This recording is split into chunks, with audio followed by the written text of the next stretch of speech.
AgriSud intervient depuis près de 20 ans au Cambodge. Depuis 2011, en partenariat avec le Conseil général des Hauts-de-Seine, AgriSud accompagne de très petites exploitations agricoles familiales dans leur développement.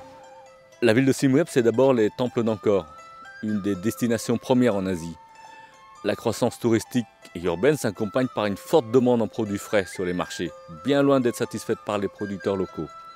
Notamment pour le riz, qui est la culture vivrière de base.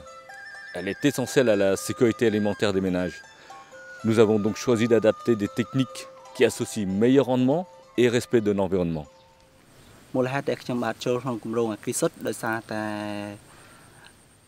La raison de ma participation avec le projet AgriSud, c'est parce qu'il vulgarise de nouvelles techniques que je peux utiliser dans la culture du riz, me permettant un bien meilleur rendement qu'auparavant. Avant ce projet, je faisais la riziculture de manière traditionnelle et extensive, c'est-à-dire dépendamment de la pluie. Désormais, j'utilise de nouvelles techniques. Par exemple, la sélection de meilleures semences, un meilleur désherbage, une meilleure utilisation des engrais. Cela permet un bien meilleur développement des plantes. Cette année, après être entré dans le projet, j'ai pu remarquer une augmentation de rendement. Celui-ci a presque doublé.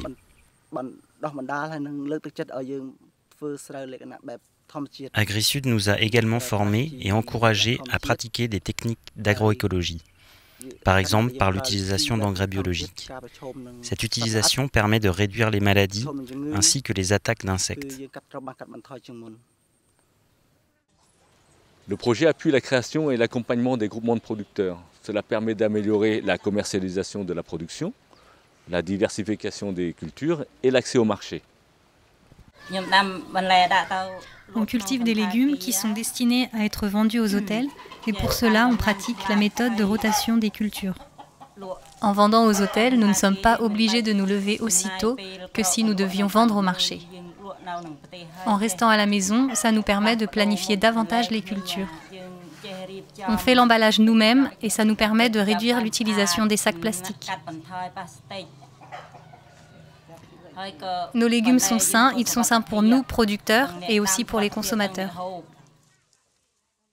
Nous n'utilisons ni de produits toxiques, ni de produits chimiques. Cela nous permet de réduire les coûts de production et on peut vendre à des prix plus intéressants.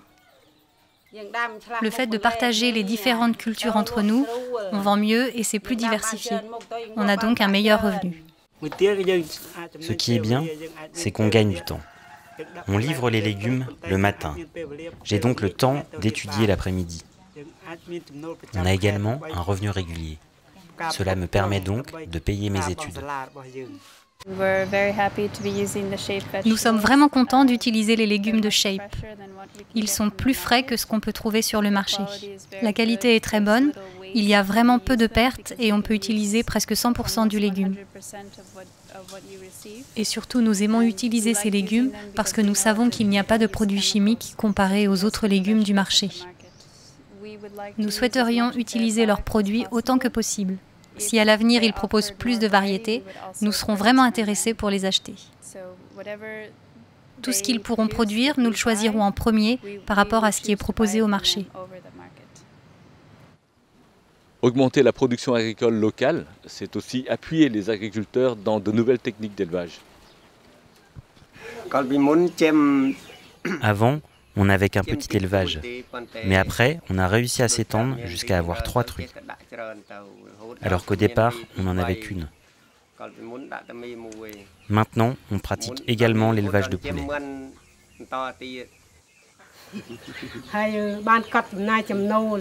On note les dépenses et les revenus, mais également les profits. On note les profits pour chaque cycle de production, par exemple pour une vingtaine de poulets. Les profits pour un cycle court et les profits pour un cycle long sont notés séparément. C'est sûr, on a vu une amélioration dans nos conditions de vie. Nos enfants ont pu aller jusqu'au baccalauréat, ils ont pu prendre des cours privés. Ce qu'on remarque particulièrement, c'est que maintenant, on a un meilleur pouvoir d'achat. La mise en place d'une activité de crédit-épargne représente un facteur important de structuration des groupements de producteurs. J'ai voulu volontairement être le leader du groupement épargne, parce que je veux que notre groupe évolue, que l'on diminue la pauvreté au sein de la communauté. Avec la formation du groupement, cela nous a beaucoup soulagés parce que nous avons pu emprunter sans mettre en gage nos titres de propriété. Et également parce que le taux d'intérêt est très bas. Le groupement d'épargne évolue très bien. On peut prêter à tous les membres. J'ai pu emprunter de l'argent au groupement. Grâce à cela, j'ai pu m'acheter des animaux, des aliments pour ces animaux. Cela permet aussi d'investir dans d'autres activités comme le maraîchage.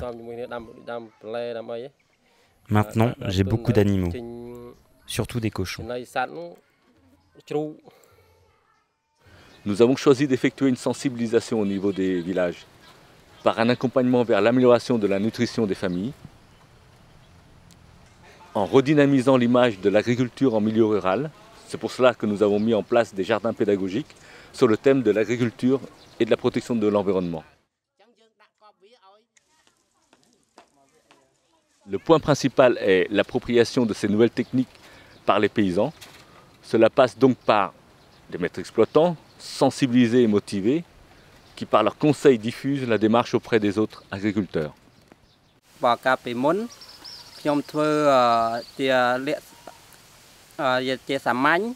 Avant, je cultivais de façon traditionnelle. Je n'étais pas vraiment motivé. Parfois, le rendement était bon, mais parfois, il était mauvais. Et je ne faisais pas d'analyse économique. Depuis que je participe au projet, j'ai été formé. J'ai acquis de nombreuses connaissances sur les techniques de plantation. J'ai également accès à beaucoup plus d'informations sur les prix du marché. Il y a également plus de débouchés. Cela me motive donc à cultiver afin d'avoir des revenus qui me permettent de subvenir aux besoins de ma famille. Et notamment d'envoyer mes enfants à l'école. Et grâce à cela, le niveau de vie de ma famille est bien meilleur qu'avant.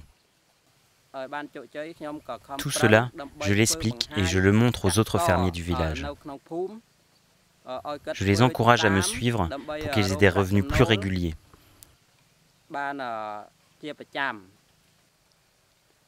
Toutes ces connaissances que j'ai acquises auprès d'AgriSud, j'essaye de les transmettre à d'autres villageois pour qu'ils soient capables de produire des légumes agroécologiques que le marché préfère payer à des prix élevés.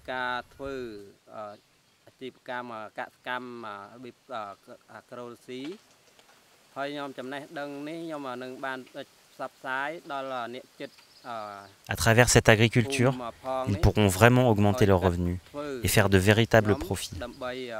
Cela permettra également de démocratiser l'agroécologie. De plus en plus, on voit une demande croissante pour des produits plus sains sur les marchés. Et concernant notre santé, l'agroécologie est la meilleure pratique qui permet de lutter contre les problèmes liés aux produits chimiques.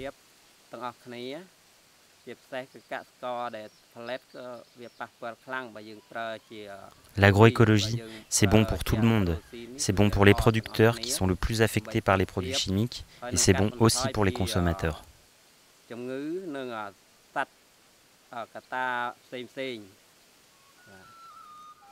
Notre vocation est de lutter contre la précarité, contre la pauvreté, par la création et l'accompagnement de très petites exploitations et entreprises agricoles familiales qui s'intègrent dans les circuits économiques.